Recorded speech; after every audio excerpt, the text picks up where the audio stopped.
People, a quick video on the Ken Burns effect, how to do it in the VLLO app.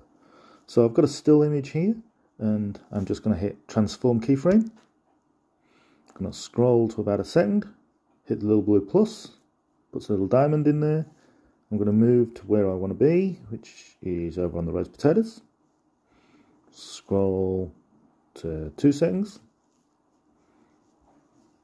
I think the sweet potato and salad need a view. Then we'll go to 4 seconds and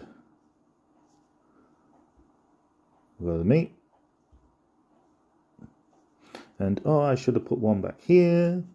See, this is how easy it is. Broccolini needs its share. Let's make it a bit bigger.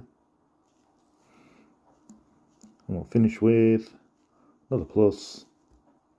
And we'll center, bang, just because that's the quick way of doing it. Done. Cheers.